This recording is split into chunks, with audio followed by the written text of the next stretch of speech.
Welcome back. You're watching a special edition of The Front Row, where we are focusing on alcohol control measures amidst the COVID-19 pandemic.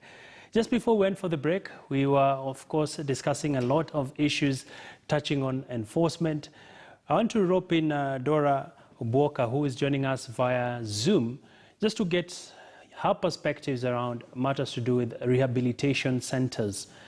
And of course, what would be your prescription for NACADA, for CARA, and of course the counties, looking at the state of those that have been able to recover from alcoholism?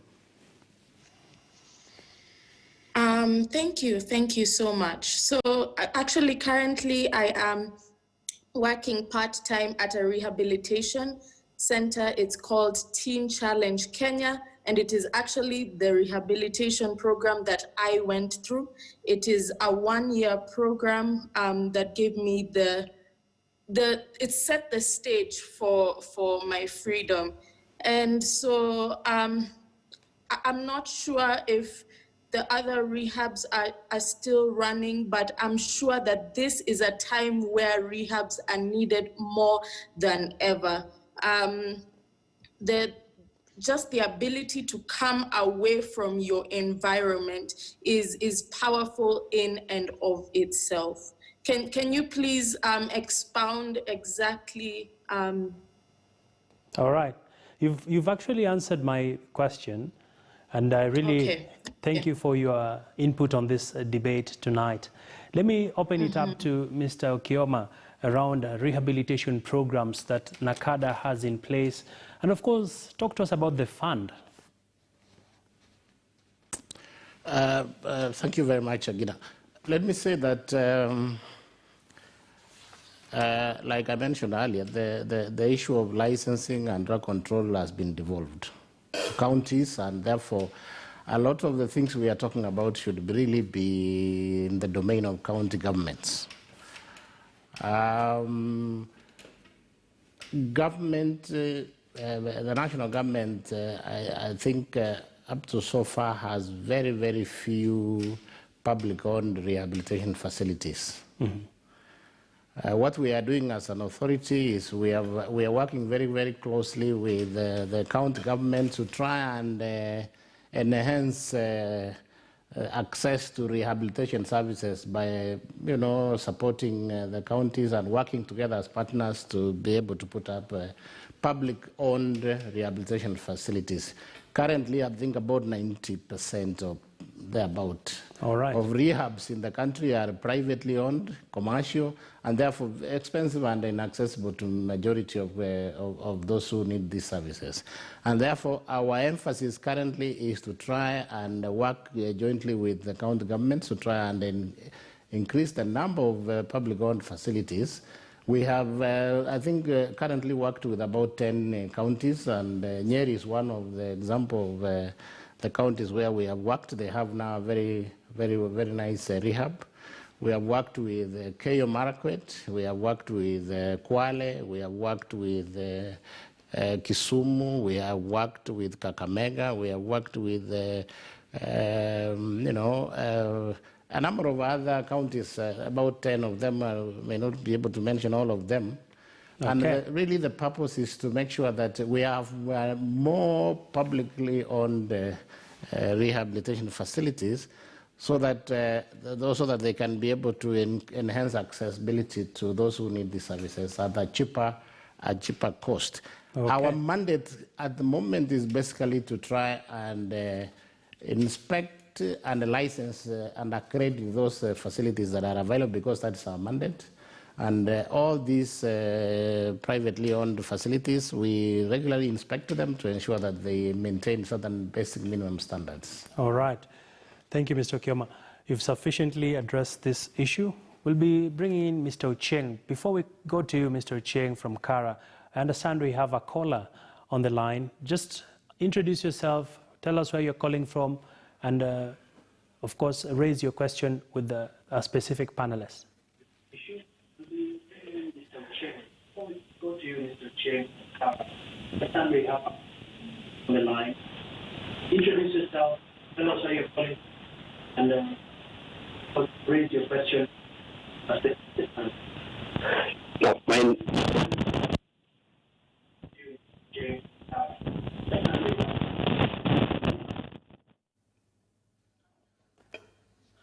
Can we take him? Or we'll be getting back to our caller who is joining us shortly.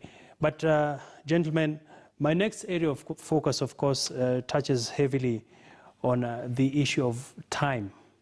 When you look at the Alcoholic Drinks Control Act of 2010, it stipulates the time with which bars and liquor stores should open. Is this being abided to in relation to the pandemic, as you've all agreed that there's been a surge in the demand for alcohol? I just want to get the thoughts from Mr. Cheng.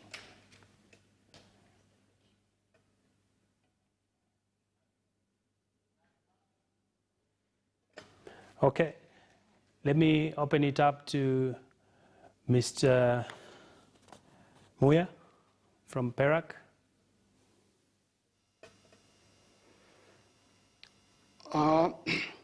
Thank you again.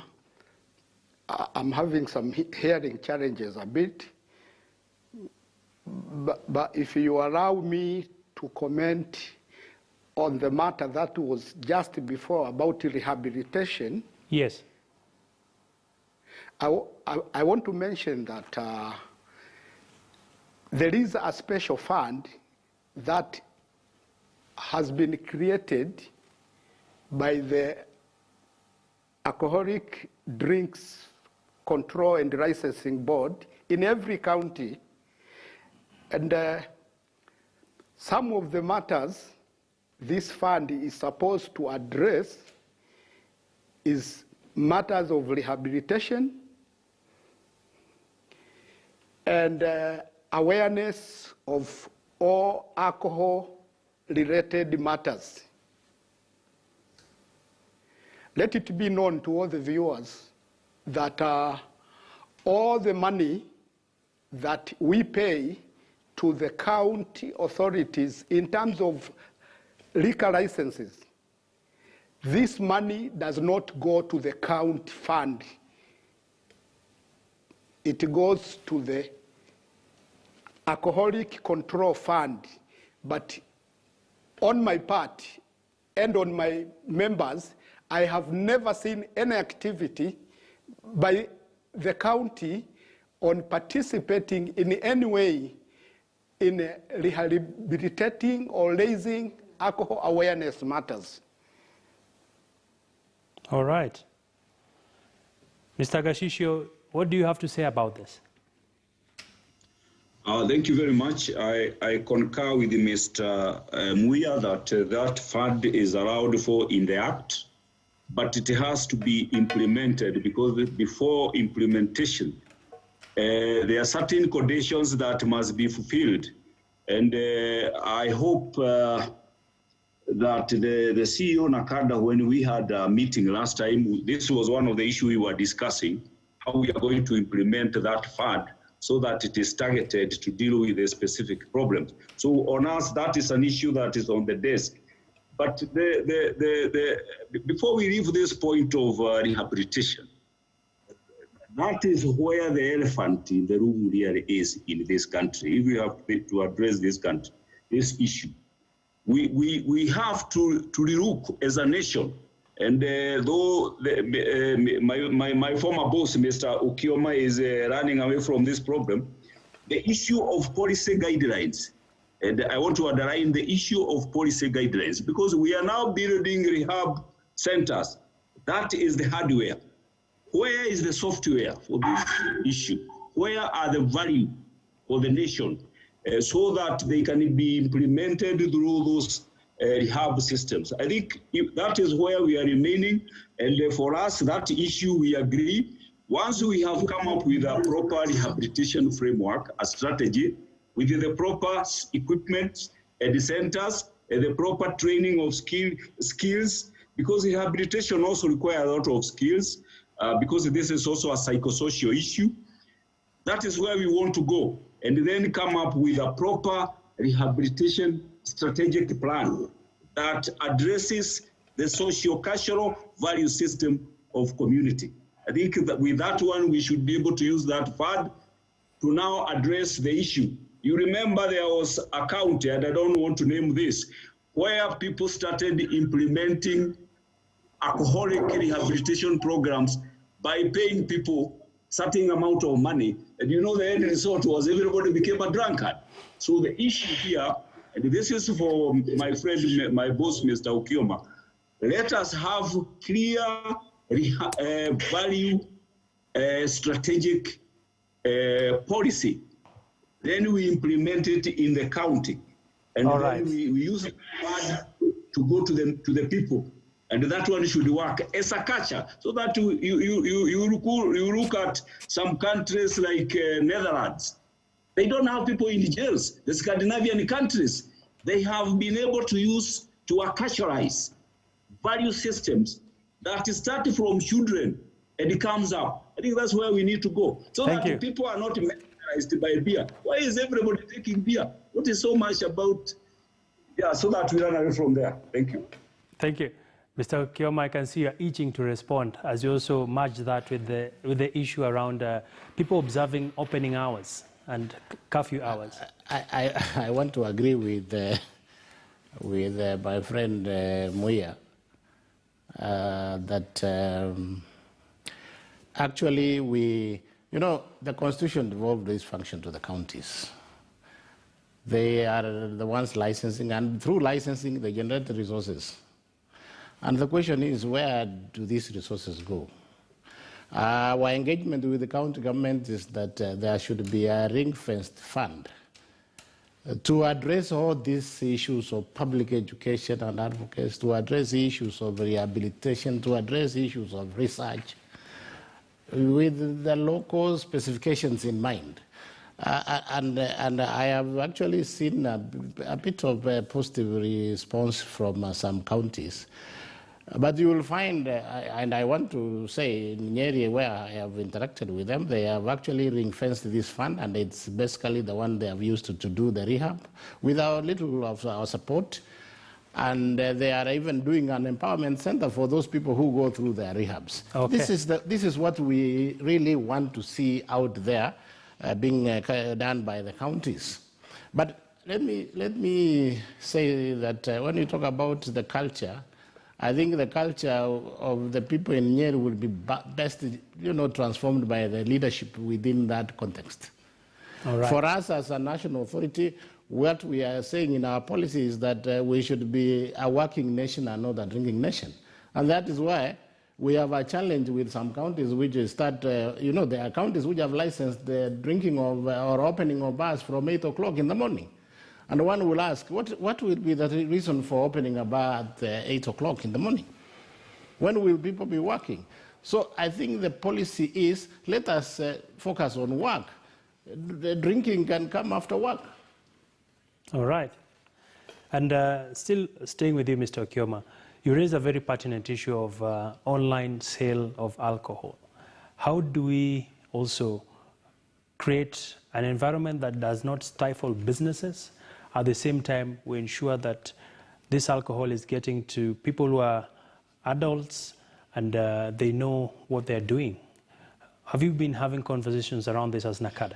Actually, I must say that this is one area that is a really headache for us is NACADA, because you see, if we had, some liquor shop owned by a Gina somewhere in Nairobi West, we will go there, inspect, and we will confirm that he has the kind of safe alcohol, because it is certified by the certifying authorities.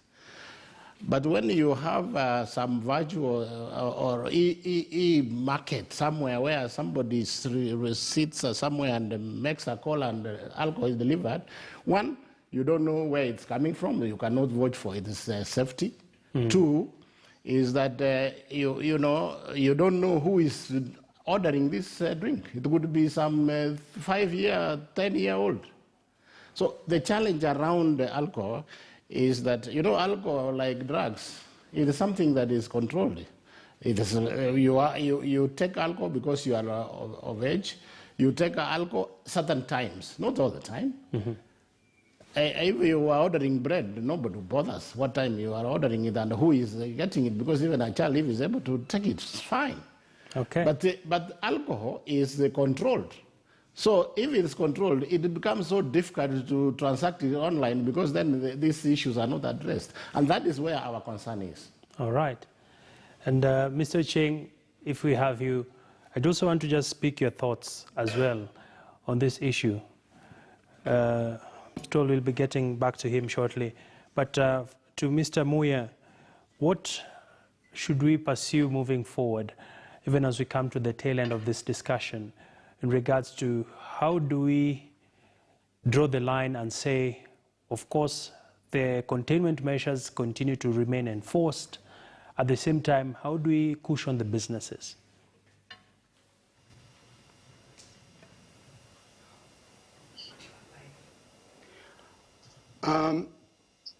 If legitimate is respected by the authorities, we can come up with a very proper arrangement that will not allow for any leakage, and more so about leakage to the underage. On my part, I would say our industry, we are bars and restaurants. We don't only sell alcohol, we sell food, we sell entertainment. In other words, we sell a total package of a service that should be encouraged, because that's where thousands and thousands of our youth get employment. That's where our farmers, both agricultural and livestock, sell their products. This is the industry that generates a lot of taxes for the government. So I'm calling for the support of legitimate business from the government. We are the most misunderstood business sector in Kenya, because we are always treated like we are doing an illegal business, whereas we are not. And for the 2 months that we have been out, it has come out openly that these problems belong to the community. They are community problems. They don't necessarily come from bars. All right, thank you, sir. Well, we want to wrap up this discussion tonight by just giving all of our panelists a minute to give their closing remarks. Dora, out of this COVID-19, what lessons are you taking home with, and what should we consider moving forward? Let me just address the rehab conversation really quick. As we talk about the opening of new rehabs under the counties, I would love for us to focus on quality as opposed to quantity. What actually will be the program in these rehabs, so that we do not find that people are going to rehabs, but they are coming out worse than before. Currently, right now, if you look at the statistics of those going to rehab, it is very depressing, considering the fact that a majority go back to substance abuse. So kindly let us focus on the quality of the rehab, what is being taught, what long-term processes are put in place in order to help people stand. Thank you so much, Dora. And finally, Mr. Okioma, because of time, we'll just take your closing remarks in under a minute. What do you see post-COVID? During post-COVID, let's respect the government guidelines, and we'll be fine. Beyond COVID, we want to invite the partners that we are engaged with tonight in a more interactive discussion around the challenges that we have in the industry. And the challenges are for the bar owners, let us operate the business. In fact, for us in Nakada, these are investors. And we want to work with them And what we are encouraging is that they should actually indulge in self-regulation so that they can be able to observe all the rules of the game. For the county government, we want to see them invest more in the campaign for All right. a nation that is free from drug and substance abuse, invest in rehabs, and generally use the licensing mandate to regulate the mushrooming of these bars in the areas, and that is really what we want to see on them. For Kara, let us work together as we have been working, and we want to see them more aggressive in terms of discouraging bars within residential areas. This is what we want to see. All right. Thank you so much, ladies and gentlemen, for making time for this discussion. Quite an enlightening debate around alcoholism. Of course, the safety measures we need to take into consideration. And we do appreciate even all the viewers who are joining us from home. We could not take all your questions. There was a question from Kisumu, from Julian Munga, a question from Augustine from Kisumu as well. We thank you so much for taking part in this debate. Remember, you can keep it alive on our Twitter platforms, that is at KTN News KE, and you can tweet me at Agina Abi. That's where we wrap it up, and thank you for your valid company. Stay safe and drink responsibly. Have a lovely evening.